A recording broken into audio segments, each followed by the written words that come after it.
that. But anyway, the whole tone of the Constitution, and it makes exciting reading. The more you read of the history and know why certain things were in there, the more exciting it becomes to read the document and realize what a wonderful thing it was. And of course, we can all, with hindsight, pick on little things and say, well, gee, maybe the Supreme Court had too much power. But if we don't look it up, we don't realize that it's not that the Supreme Court has too much power, it's that Congress isn't doing its job. And let me this time quote directly from it so there's no confusion whatsoever. Let me take just one example. It's been a very big example and very, controversial in the country, especially among collectivists versus individualists. And that's the whole matter of life and the right to life. Congress has pretended for, the Republican Revolution in '94 and all these others, all of them were running for office, or virtually all, unless they were in really radical liberal districts, they were running for office as pro-life. But they never read the document and did what it said to restore life as the law of the land. And what I'm referring to here is in Article 3. Now you know that Article 1 was the legislative, and Article 2 the executive. So Article 3 is the judicial branch, and it establishes the Supreme Court and such inferior courts as shall be needed from time to time and so on. But in Section 2, Paragraph 2, Sentence 2, so it's really easy to remember, 3.222, there is this wording, and by the way, ahead of it, it tells the cases in which the court shall have original jurisdiction, such as cases involving ambassadors or foreigners or disputes between and among states and citizens and so on. But then it says, in all the other cases before mentioned, the Supreme Court shall have appellate jurisdiction. In other words, they'll only get cases on appeal from a lower court, from a state court. I shouldn't say lower, actually. The FedGov is supposed to be at the bottom of the heap, but we'll go into that in a minute. The Supreme Court shall have appellate jurisdiction both as to law and fact, with such, now here's the key part, with such exceptions and under such regulations as the Congress shall make. Do you see the power there for the Congress to undo mischief?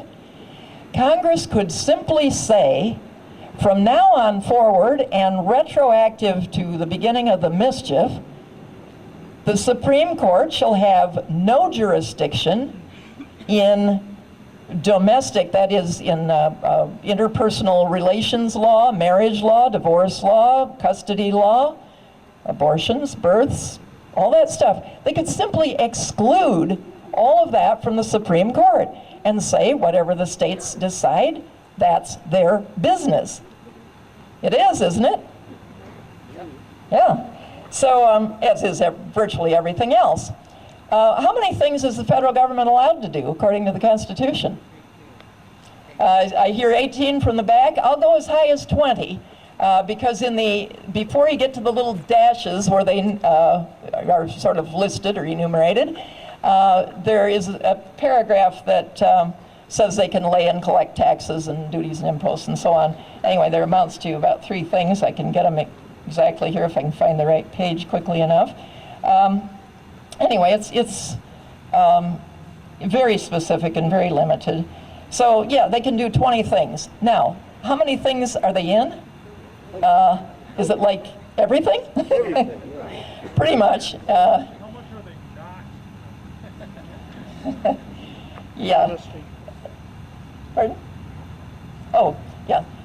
Anyway, so they're doing way too much. They're doing it to us, not for us, and we got to make them quit. And the first thing we have to do that is to learn what we have so that we can defend it properly.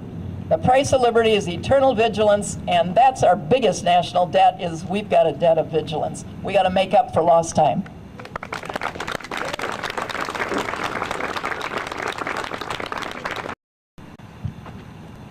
For folks who don't know me, my name's Josh. Some disappointing news. Sheriff Rossler was called away on some more important business, so he will not be attending tonight.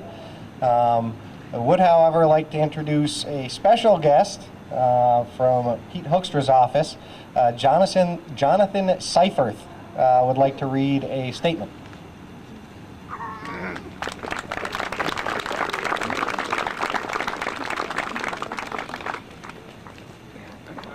Hello. Pete sent a letter. He couldn't be here today. The Congress is in session, so he is in Washington. But it says, "Dear friends, I apologize for being unable to join you in honoring the 222nd anniversary of the United States Constitution. Thank you for the invitation. I appreciate the Muskegon Patriots and all those gathered celebrating U.S. Constitution Week in this fashion. I believe now more than ever that education and awareness concerning our nation's constitutional text is critical. As government continues to grow and expand its reach into all sectors of our lives, it will be increasingly important for the citizens of this country to know where the lines are drawn, powers are separated, and most importantly, where the source of authority is derived, the people. Along those lines, were I able to join you today, I would have likely focused the discussion on the concept of sovereignty.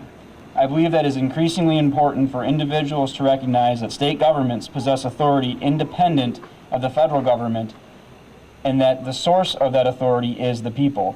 I really believe that striking the appropriate balance of power between the states and federal government requires a diligent, informed citizenry and electorate. With that said, I have been encouraged in recent weeks by what appears to be an increased awareness and discourse across our country.